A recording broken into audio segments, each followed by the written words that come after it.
Hi students, welcome to our next class. So in the previous class we have started unit 2. So in unit 2 what we have discussed? We have discussed the small sample test. So these small sample tests can be tested by using the exact sampling distributions, that is chi-square, T and F distributions. So in the last class we have started based on the chi-square test, which will have the three types of tests, that is for testing the single variance, and next is for testing the goodness of fit and independence of attribute. So among those three, the first one is chi-square test for the single variance. So to test the significance of the single variance, where the random sample is drawn from the population with a variance, some specified variance, that is sigma naught, we use the chi-square test. So now we will look the problem which is based on the chi-square test for testing the single variance. So here the data is given as a sample of 15 observations. So in a sample there are 15 observations which was taken from the population with the population standard deviation. So it is given, the number of the sample observations are given, 15 observations, and says that this sample of 15 observation, it is drawn from the population with the population standard deviation 40.44. So population standard deviation is given. So at 1% level of significance, test the significance of the variance for the following observations. So here directly the sample variance is not given, whereas for the single mean we have seen the problems where the sample mean value was given. So here instead of that, observations are given. So from the given observations we have to find out the sample variance. So first given what are the values given? First the sample size is given, that is n equals to 15, and the population standard deviation is given. So what is population standard deviation denoted with? Sigma equals to 40.44. So if sigma equals to 40.44, what is sigma square equals to? 40.44 square. So find out the square for 40.44. It is 1635.3936. So we have the required data. So first we will write the null hypothesis and the alternative hypothesis. First coming to null hypothesis. So this null hypothesis H0 that such that sigma square equals to sigma naught square. So what is the specified value? 1635.3936. So if sigma square equals to this much, means that is there is no significance difference between the sample mean and the population, the sample variance and the population variance. There is no significance difference between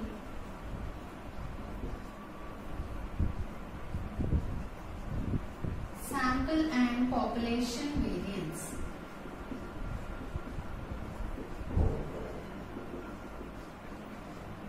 Now in the same way, write down the alternative hypothesis.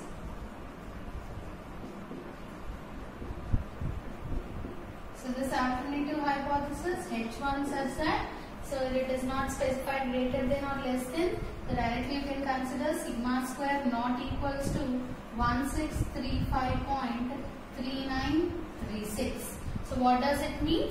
There is a significance difference. So that is,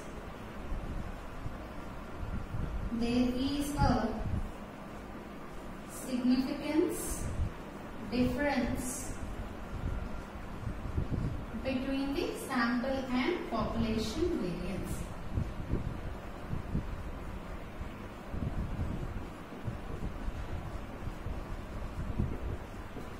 So if you observe in the test statistic, we have the NS square by sigma naught square.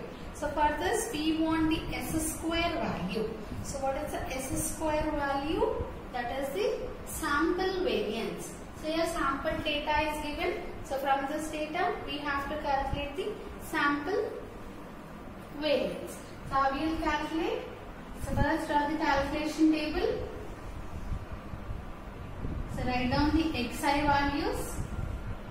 So table with two columns, where in the first column we write the given observations. So these observations are denoted with xi, and one more column you create for the xi minus x bar whole square.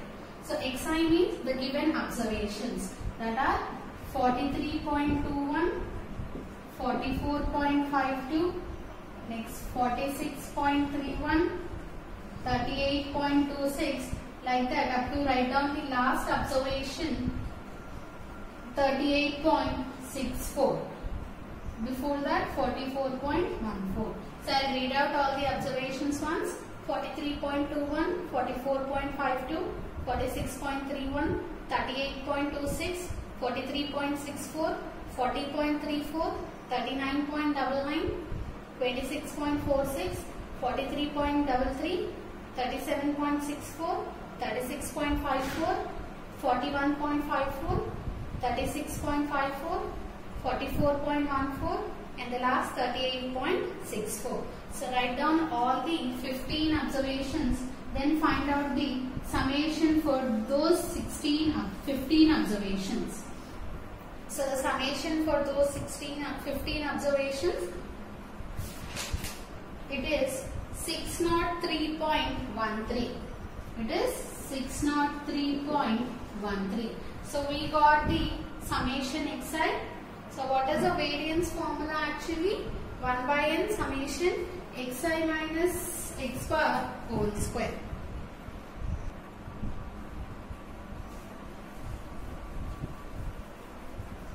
So we have the sample variance formula as s square equals to 1 by n summation I equals to 1 to n xi minus x bar whole square. So for this, first I have to find x bar. So x bar equals to 1 by n summation xi. So what is the n value here? 15. So x bar equals to 603.13 divided by 15. So you will get the mean value as 40.21. So after getting this one, next find out the next column, that is summation xi minus x bar. So what is first xi value? 43.21 minus 40.21 whole square. So you find out the first value, you will be getting as 9. So similarly you find out the remaining values also. So next value you will be getting as 18.5761. Similarly next value, that is 46.31 minus 40.21 whole square, you will be getting as 3.8025. So similarly find out all the values up to the last value, you will be getting as 2.4649. 2.4649. So add all those column values. The summation xi minus x bar whole square you will be getting as 281.4371. 281.4371. So substitute that here. S square equals to 1 by n, that is 1 by 15 into 281.4371. So that we get the sample variance S square value as 18.762. So S square equals to 18.762. So this is the sample variance. Now we write our test statistic. So the chi-square test statistic we are going to write here.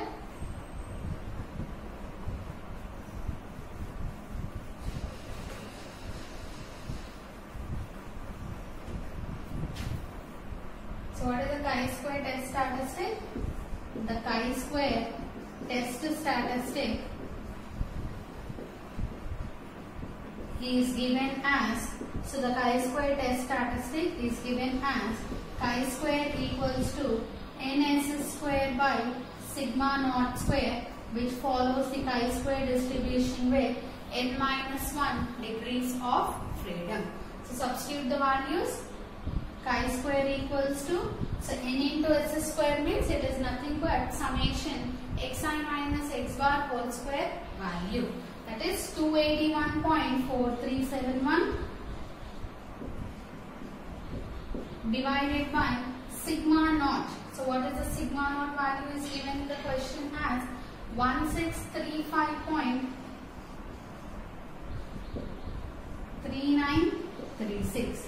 So this is the chi-square calculated value. Find out the answer. You will be getting as 0.1721. So therefore, chi-square calculated value is equals to 0.1721. So this is our calculated value.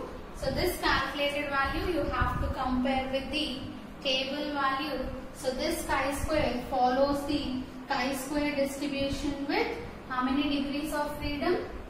N minus 1. What is the n value? 15. So 15 minus 1, 14 degrees of freedom.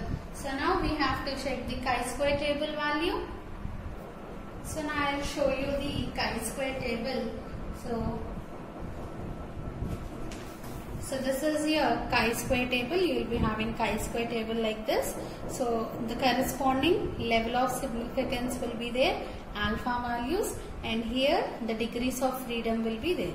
So n indicates the degrees of freedom, alpha indicates the level of significance. So different alpha values are there here, that is 99, 97.5, 95, 5%, 2.5% and the last 1%. So here we are going to consider 1% level of significance.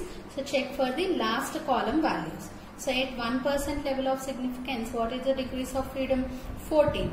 So 14 degrees of freedom and 1% level of significance, the value is 29.14. So in this way we are going to check the chi-square table value. So chi-square tab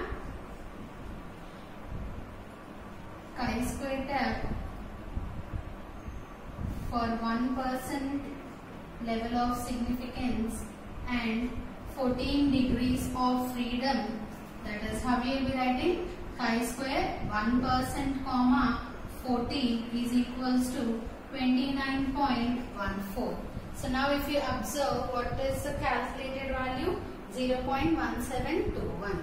So therefore chi-square calculated value is less than chi-square table value.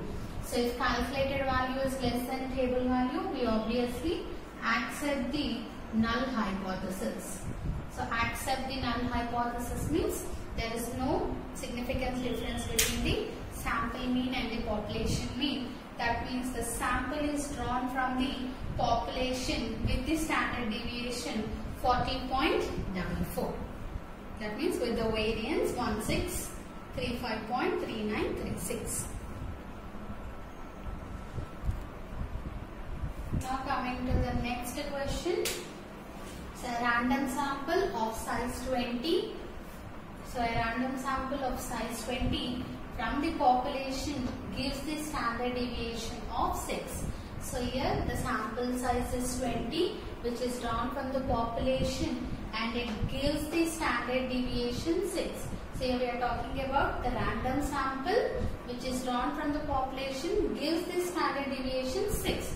That means the sample standard deviation is given as 6. So test this hypothesis that the population standard deviation is 9.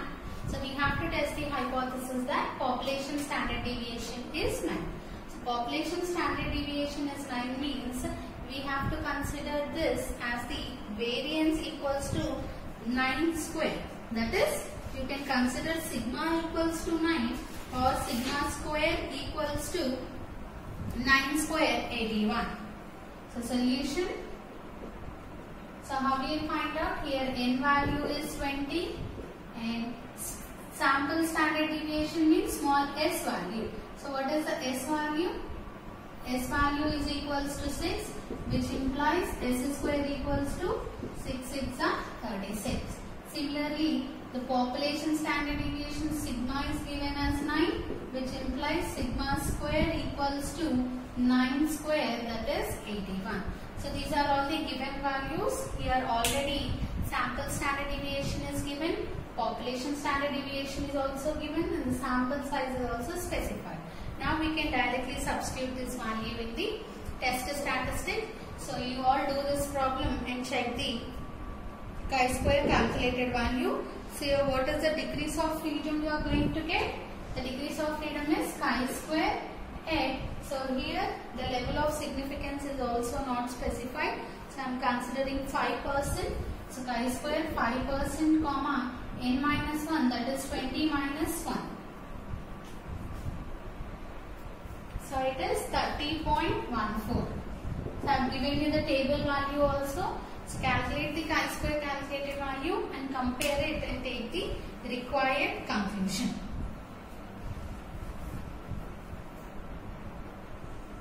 Now we will move on to the next test. So based on the chi-square we have 3 tests, right? So among those, first test is completed, that is chi-square test for testing the single variance. Now what are the remaining 2 tests? The next 2 tests are chi-square test for goodness of fit and chi-square test for independence of attribute. So coming to these 2 tests, that is, we know goodness of fit is used to test the difference between the original values and the expected values. So how much fit is our value, or whatever the expected values we have fitted, how much good is this, can be tested by using the chi-square test. And also the independence of attributes. So whenever you have 2 attributes, to check whether those attributes are independent or not, we use this chi-square test. So for this 2 tests, that is chi-square test for goodness of fit and also chi-square test for independence of attributes, to perform this test there are certain conditions. So now we will see what are the conditions for validity of this chi-square test. Conditions for the chi-square test, for the validity of the chi-square test, that means when you can perform this, when this test will be valid.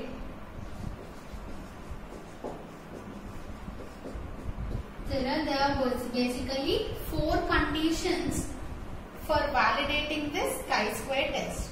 So to validate the chi-square test for goodness of fit and also the test for the independence of attributes, the following conditions should be satisfied. So what are those conditions? We will see now. The first condition is that the sample observations should be independent. The sample observations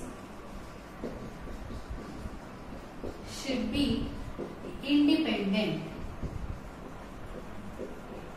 So we are going to consider a sample, right? So in that sample, how many observations we have? All those observations must be independent. So if all the observations, the sample observations are independent, then only we can apply this chi-square test. And the second condition for validating the chi-square test is, the second one is capital N, that is the total frequency. What is capital N? The total frequency. So goodness of it, we will be basically using it for the distributions, right? But fitting the distributions, whether the fitted distribution is perfect or not. So in that, what is capital N? We consider N equals to summation I equals to 1 to N Fi, right? That is nothing but total frequency. So here N indicates the total frequency should be reasonably large. So this total frequency should be reasonably large.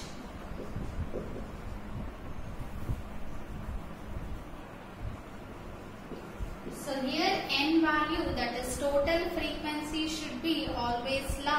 That means greater than,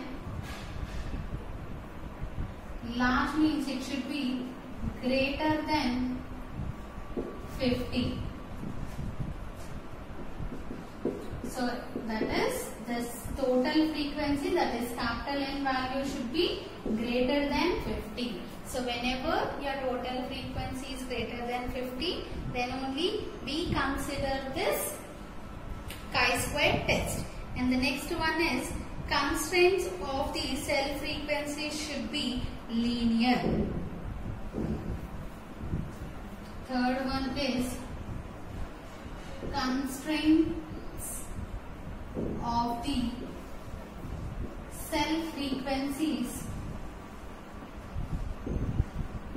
if any, should be linear.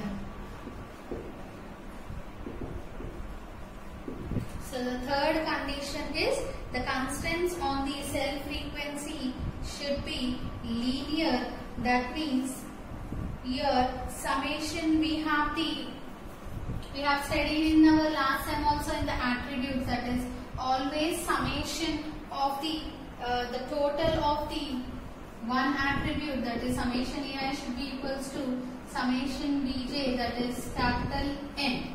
So that is nothing but all the constraints should be linear. That is, if you have two attributes, the total of first attribute should be equals to the total of second attribute, that is summation AI should be equals to summation Bj. So these are the attributes, that's why we have cell frequencies.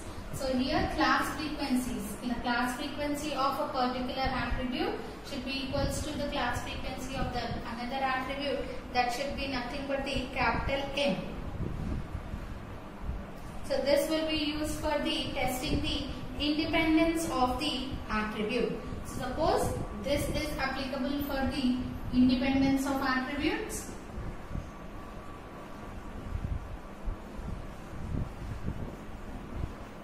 So that means we are saying constants of the cell frequency should be linear. Linear means what does it mean? Constant or same. So summation of class frequency AI should be equals to summation of class frequency AJ. Suppose if we are considering the test, that is test for goodness of fit. So if you consider goodness of fit, summation OI should be equals to summation EI. So we know observed frequency should be equals to the expected frequency, that is nothing but capital N. So while fitting the distributions also, in the last column we used to find the expected frequencies, right? So those expected frequency equal to the observed frequency summation value. How we are going to check? If it is not equal, we are going to make some adjustments, like that only. Always summation OI should be equals to summation EI.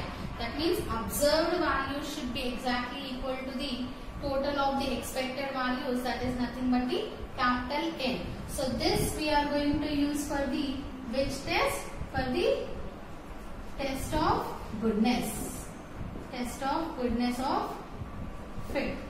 So to test for the goodness of fit, this indicates that the linear cell frequencies constraint should be linear. So for independence of attributes, this is the condition that summation AI should be equals to summation Bj equals to capital N. So this is our third condition for validating the chi-square test. Now we will see the fourth and the last condition. So our fourth condition is no theoretical frequency should be small. No theoretical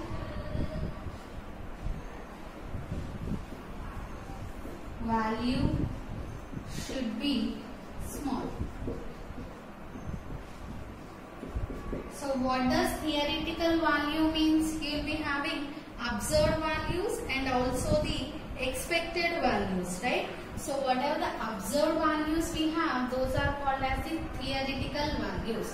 So whatever the given values, that means original values or the observed values are called as the original values are called as the theoretical values. So you will be having theoretical values, that is in the given data, no theoretical value should be small.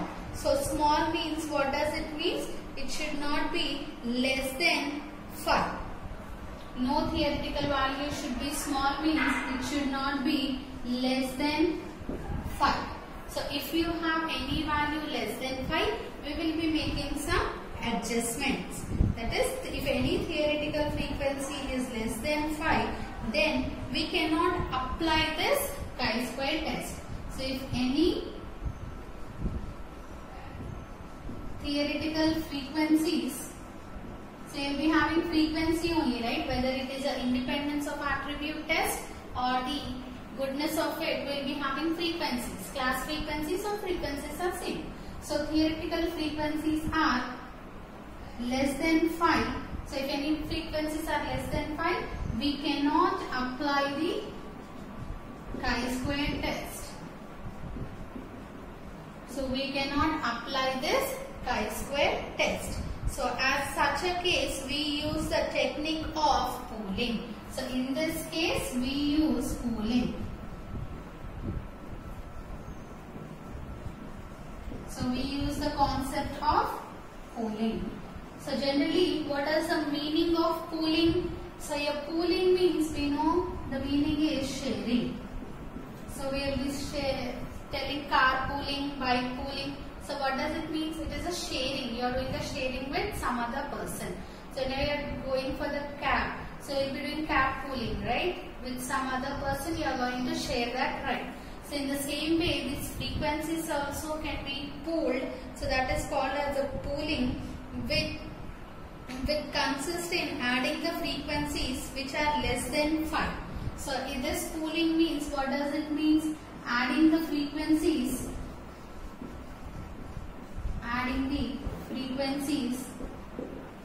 which are less than 5,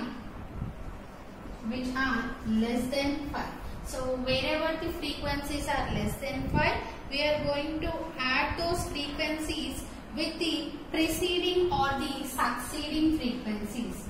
With preceding or the succeeding frequencies. So you will be having, suppose like this, frequencies 8, 7, 20, 2, 9. So if you observe here, the observation 2, the frequency 2 is less than 5, right? So this value is less than 5. So we do pooling means we do the sharing. How we do the sharing? So wherever the frequencies which are less than 5, we are going to add those frequencies with the preceding or the succeeding frequencies. So I can add this 2 to the preceding frequency, that is 20, or the succeeding frequency 90. So already it is having the maximum frequency 20. So I am going to add this 2 to the next frequency. So what is the values we are going to get? 8, 7, 20, 9 plus 2, 11. So one value will be decreasing here. So whenever you do the pooling, we are going to decrease one value, so that the resulting sum will be greater than 5. So if I add this 2 plus 9, obviously the result will be, so since this 2 is less than 5, we are going to add up with the next frequency, that is 2 plus 9, that is 11. So 11 is obviously greater than 5. So now we can make we can apply this chi-square test. And one thing you have to remember here is, if you observe here, how many values we have? Total 5 values we have.